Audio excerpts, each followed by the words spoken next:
अश्वत्थामा, जी हाँ, ये वही नाम है जिसे महाभारत युद्ध खत्म होने के बाद भी आज तक चर्चाओं में सम्मिलित किया जाता है। ये तो सभी जानते हैं कि अश्वत्थामा पांडवों और कौरवों के गुरु द्रोणाचार्य के पुत्र थे, लेकिन इसके अलावा और क्या थे अश्वत्थामा?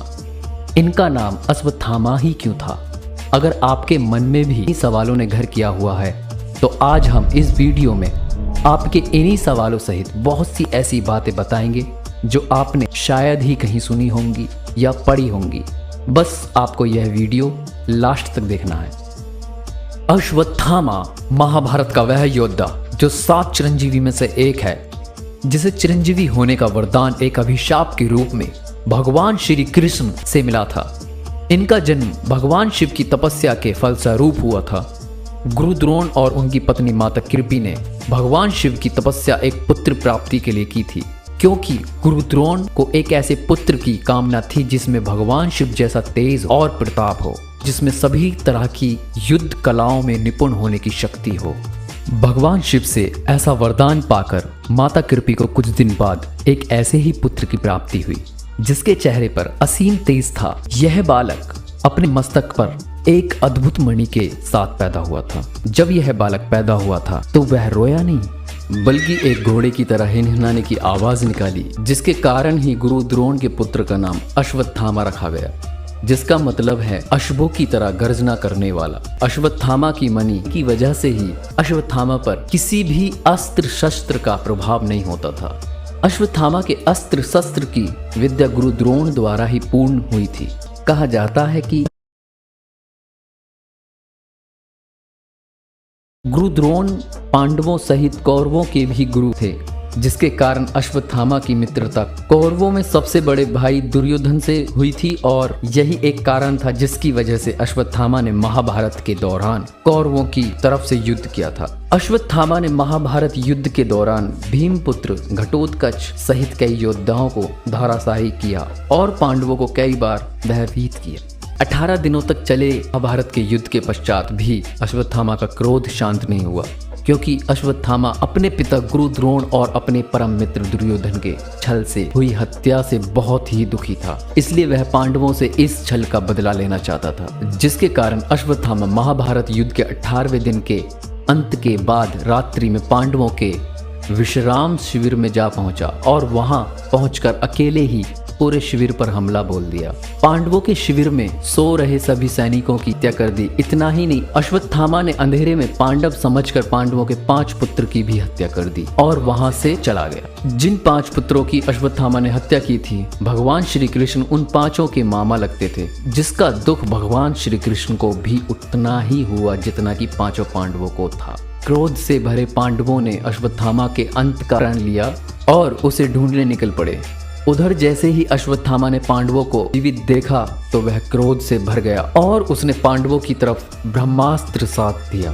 जैसे ही अर्जुन ने अश्वत्थामा के हाथ में ब्रह्मास्त्र देखा, उसके जवाब में अर्जुन ने भी अश्वत्थामा की ओर ब्रह्मास्त्र साधा। लेकिन पृथ्वी के कल्याण के लिए इन दोनों योद्धाओं के बीच ऋषि वेद व्यास जी आ गए और दोनों को समझाया कि ये ब्रह्मास्त्र अगर टकरा गए तो पृथ्वी पर विनाश हो जाएगा। जिसके बाद अर्जुन ने व्यास जी के कहने पर ब्रह्मास्त्र वापस ले लिया, लेकिन अश्वत्थामा को ब्रह्मास्त्र वापस लेने की विधि का ज्ञान नहीं था, जिसके कारण वह वापस लेने में असमर्थ रहा। जब व्यास जी को यह ज्ञात हुआ कि अश्वत्थामा को ब्रह्मास्त्र वापस लेने की विधि नहीं आती है, तब व्यास जी ने इसका एक हल निकाला और अश्वत्थामा को ब्रह्मास्त्र एक बड़े सूबे पहाड़ पर छोड़ने को बोला। लेकिन अश्वत्थामा क्रोध में इतना लिप्त था कि उसने क्रोधवश ब्रह्मास्त्र को पांडवों के आखिरी वंशज जो उत्तरा के गर्भ में था उस पर छोड़ दिया, क्योंकि अश्वत्थामा पांडवों के पूरे वंश का सर्वनाश करना चाहता था। जब यह बात भगवान श्री कृष्ण को ज्ञात हुई,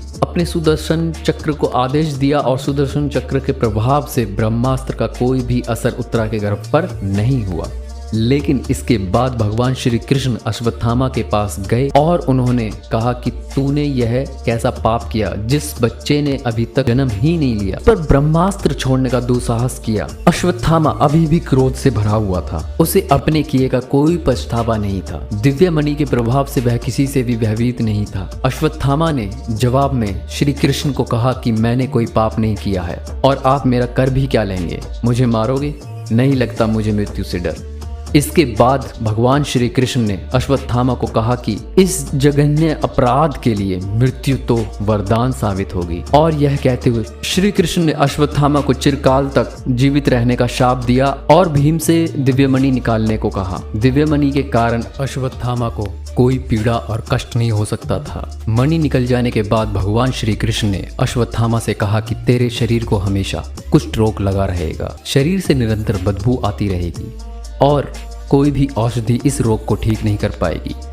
ऐसा कहते हुए चिरंजीवी होने का ये शाप अश्वत्थामा के लिए अभिशाप बन गया और तब से लेकर आज तक अश्वत्थामा अपने इस घृण्य अपराध का पश्चाताप इस शाप के साथ जीवित रहकर कर रहा है। लेकिन कहा जाता है कि द्वापर के बाद कलयुग में भगवान विष्णु का आखिरी अवतार जन्म लेगा और उनकी सहायता के लिए सातों चिरंजीवी में से एक अश्वत्थामा भी उनकी सहायता करेंगे। भीम द्वारा श्री कृष्ण के कहने पर अश्वत्थामा से उसकी दिव्य मणि को निकाल लिया गया था, लेकिन आखिर उस मणि का उसके बाद क्या हुआ? वेद व्यास द्वारा लिखित महाभारत के अनुसार जब अश्वत्थामा ने द्रौपदी के 5 पुत्र की सोते हुए हत्या कर दी थी, उस समय द्रौपदी बहुत हताश और क्रोध से भर गई थी। वह द्रौपदी जो पूरे युद्ध के दौरान दुखी नहीं हुई, वह 5 पुत्र की हत्या से इसलिए विचलित हुई क्योंकि उन्हें युद्ध भूमि में नहीं बल्कि छल से सोते हुए मार दिया गया था। इसके बाद द्रौपदी ने भीम से कहा कि अश्वत्थामा की मृत्यु के साथ वो दिव्य मणि भी चाहिए। इसलिए अश्वत्थामा से मणि छीनने के बाद भीम ने वह दिव्य मणि द्रौपदी को सौंप दिया था। लेकिन जब द्रौपदी को यह एहसास हुआ कि क्रोध में आकर द्रौपदी ने इस बात को बोला था, तो द्रौपदी ने उस मणि को युधिष्ठिर को सौंप दिया था और बोला था कि अगर वह चाहे तो इसे अपने मुकुट पर लगवा सकते हैं। तो दोस्तों, मुझे उम्मीद है आपको यह वीडियो पसंद आई होगी। इस तरह की और सैक्रेड स्टोरी सुनने के लिए आप हमारे चैनल को सब्सक्राइब करें, बेल आइकन बटन दबाएं ताकि आपको हमारे वीडियो सबसे पहले मिल सकें। धन्यवाद।